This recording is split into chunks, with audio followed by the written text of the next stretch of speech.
আমরা গরু কিনব না, হাট থেকে গরু ফিরিয়ে দিচ্ছেন মুসলিম।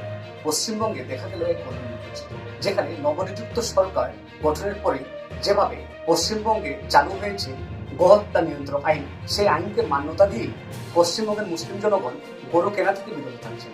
তারা চাইছেন সরকার যে আইন প্রণয়ন করেছে সে আইনকে অক্ষরে অক্ষরে পালন করতে।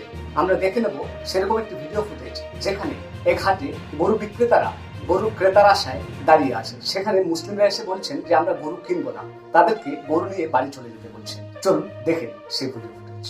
আপনি আজকে বেচে দিয়ে চলে গেলে তুমি আজকে মালগুলো বেচে দিয়ে চলে গেলে, আমাদের মুসলিম ভাইরা কিনলো, কিনে রাস্তায় খারাপ করে কাটলো, তোমরা নিয়ে চলে যাও। তোমরা কেন, তোমাদের তো মাথা, তোমরা কেন বিক্রি করতে আসছো? তোমাদের মাল কি আমরা কিনে ফাঁসবো? তোমরা চলে যাও, ভালো কথাই বলছি। হাট এরকম বন্ধ হয়, তোমরা চলে যাও। কেউ একটা ভালো কথা বলো, এনাদের কেউ একটা কিন্তু কোনো কথা বলবে না। উপরে বলুক, উপরে বলতে পারো, করে খাই, আমরাও করে খাই। এখন কথা হচ্ছে ওনাদের মাথা, ওনারা বেচে দিচ্ছে, আমাদের মুসলিম ভাইরা কিনছে, কিনে ফেসে যাচ্ছে, ওনারা টাকা টেনে বাড়ি চলে যাচ্ছে, আর কিন্তু কোনো সমস্যা নেই। সুতরাং কেউ একটা এদের কোনো কথা বলবে না, এনারাও করে খায়। কিন্তু তোমরা মানে কাকা গরুগুলো নিয়ে বাড়ি চলে যাও। সরকার যতক্ষণ না নির্দেশ দিচ্ছে কি হবে, কেউ কোনো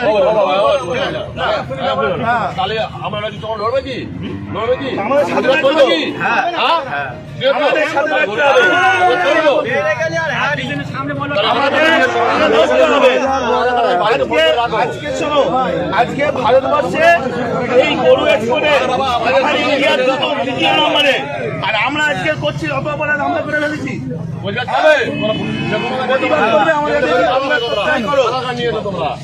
আমাদের সাথে প্রতিবাদ করলে থাকো, না হলে থেকো না।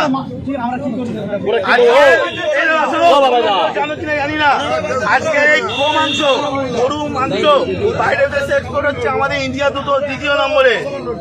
আর আজকে আমরা অপরাধ করে ফেলেছি, এর জবাব কেউ দিতে পারবে? সুতরাং টাকা নাম বলো, সঞ্জয়